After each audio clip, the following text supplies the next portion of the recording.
Hoje nós iremos falar sobre a profissão de engenheiro mecatrônico. Se você tem curiosidade para saber mais a respeito dessa profissão, então fique ligado!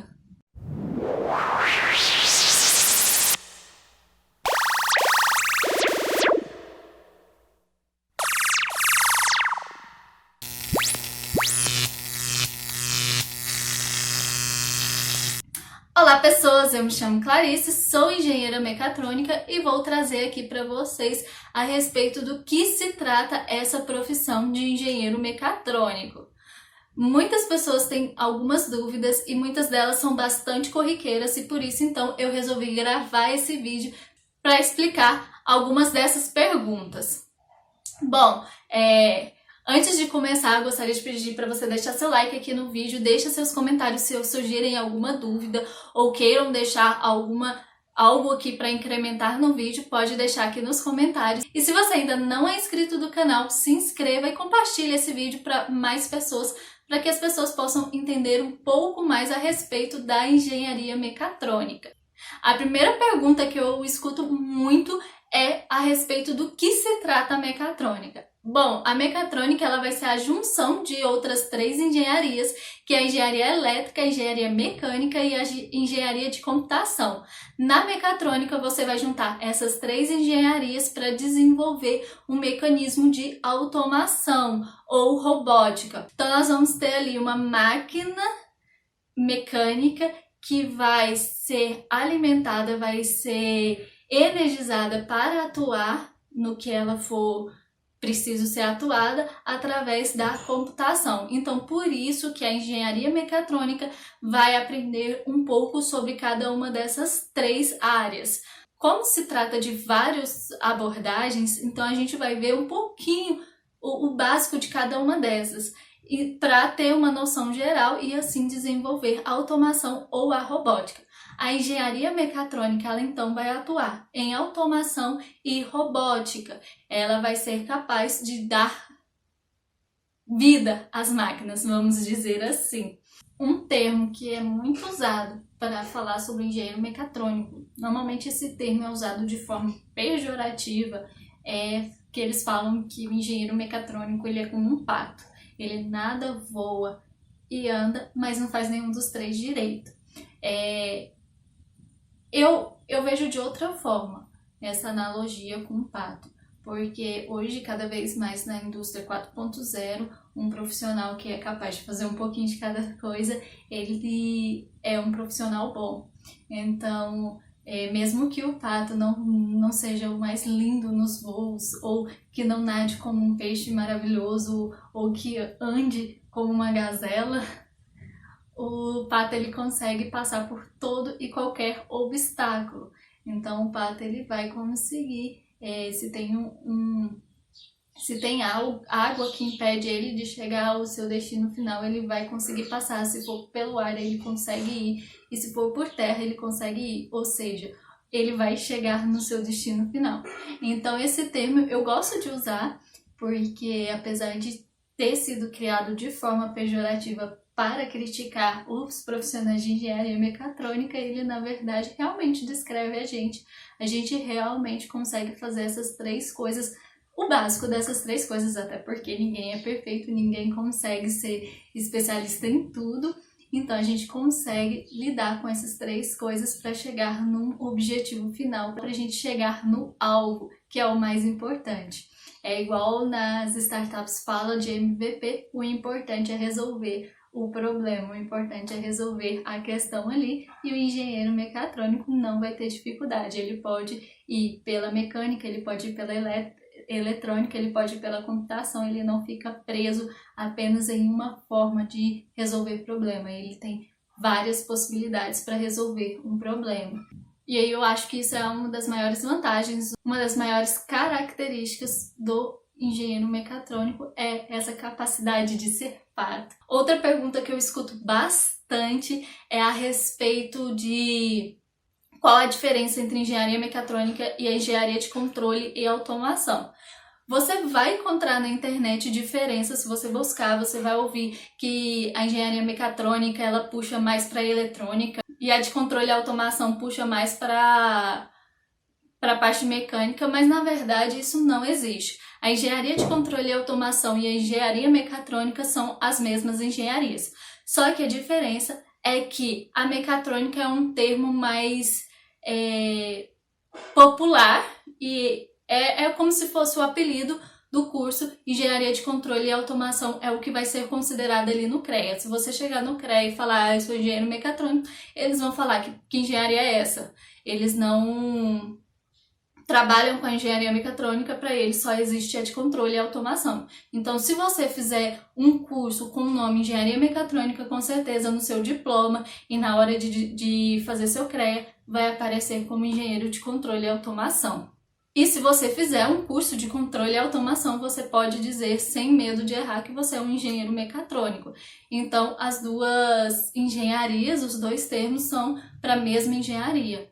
Não tem diferença. A diferença vai estar ali na ementa do curso. Você vai olhar ali o que eles trazem e vai ter faculdade que vai puxar mais para mecânica, outras mais para eletrônica, outras mais para computação, mas isso vai depender da faculdade e isso não vai te tirar o prestígio da engenharia mecatrônica ou de controle e automação, qual que você queira usar como sua profissão. Agora, a respeito da profissão em si, da atuação.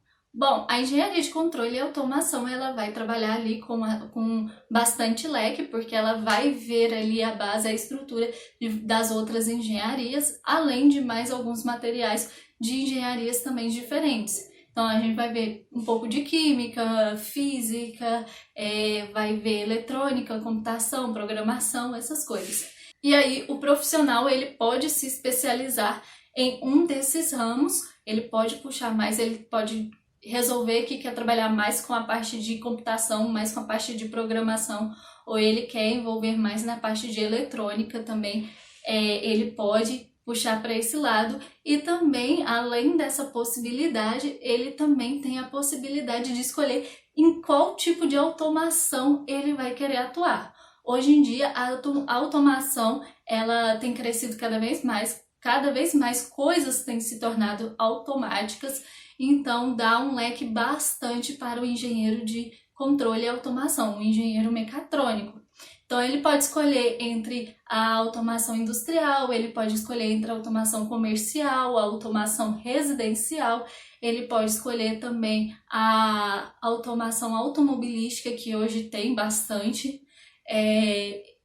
São inúmeras as possibilidades de automação e ele pode escolher ali qual daquelas automações ele quer atuar.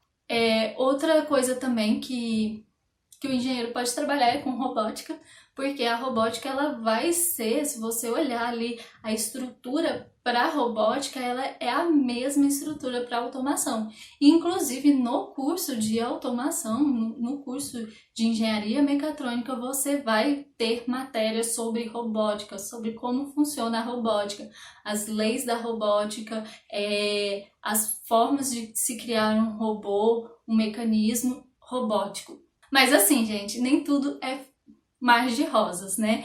Eu não vou falar aqui pra vocês, engenharia mecatrônica é tudo de bom, não tem nada de errado, então vai lá e faça o curso de engenharia mecatrônica. Não, existem alguns pontos ruins e alguns pontos que poderiam ser melhorados. Um exemplo é a questão do CREA. Se você tem a vontade de ser engenheiro para ter o CREA, para poder assinar, não recomendo que você faça engenharia mecatrônica. Por quê? O CREA, ele não dá autonomia para os engenheiros mecatrônicos, então o engenheiro mecatrônico é um dos engenheiros que menos assina. Às vezes você vai produzir ali algo incrível e quem vai ter que assinar vai ser um engenheiro eletrônico ou um engenheiro eletricista, mas você mesmo não vai poder assinar. Isso é uma falha que eu vejo do CREA, porque ali no CREA não se tem uma representação da engenharia mecatrônica e por isso ela é muito deixada de lado. O cargo para você atuar, muitas vezes as empresas também nem colocam ali como engenheiro mecatrônico, eles vão colocar uma vaga distinta, uma vaga ou de engenharia geral ou uma vaga distinta para que você atue como engenheiro mecatrônico, porém você não vai ter ali na sua carteira o termo engenheiro mecatrônico, porque vai acabar pagando mais, né? Porque aí vai ter que pagar o valor determinado, que, se eu não me engano, são 6 salários mínimos para o engenheiro, e para a empresa não tem vantagem, já que o engenheiro mecatrônico não assina. Então, normalmente vai ter um engenheiro eletricista ou um engenheiro mecânico que vai ser responsável por assinar, e o engenheiro mecatrônico é o que vai fazer acontecer. Isso, infelizmente, é algo que acontece bastante. Então, esse é um ponto muito fraco e que é um ponto que o CREA tem que rever. Eu acredito que o CREA poderia rever essa situação, já que estamos num mundo cheio de automação, e se um engenheiro é de controle e automação, ele tem que ter direito de assinar tudo que se refere à automação. E isso não é o que acontece. Inclusive, quando foi homologado lá a profissão de engenharia de controle e automação, eles colocaram apenas como automação industrial, o que eu também acho muito errado, já que se trata de um curso de automação, é preciso que pense em todos os tipos de automação. O engenheiro mecatrônico, na prática, ele é capaz de criar qualquer tipo de automação, ele tem a base para criar qualquer tipo de automação, então não tem por que estipular qual tipo de automação ele pode atuar. Afinal de contas, o curso é de controle e automação, então a automação tem que ser algo que ele possa assinar, qualquer tipo de automação. Mas agora, se você não importa com essa questão, o que você quer desenvolver, o que você quer aprender, ter um leque de possibilidades para atuação, então recomendo que você faça engenharia mecatrônica. E se você está em dúvida, nossa, em qual engenharia eu vou atuar? Ai, será que eu faço elétrica? Será que eu faço mecânica? Será que eu faço computação? Talvez a engenharia mecatrônica seja uma boa opção para você ali conhecer um pouquinho mais, e aí, quando você terminar, você se especializa em uma dessas outras e você vai seguir carreira. Bom, eu acho que essas são as perguntas mais frequentes que eu escuto. Acho que eu deixei aqui bem claro como que é a profissão de engenharia mecatrônica. Qualquer dúvida, qualquer pergunta, vocês podem colocar aqui nos comentários, que eu vou ter o maior prazer em responder. Eu vou ficando por aqui e vejo vocês para um próximo vídeo. Até lá! Tchau!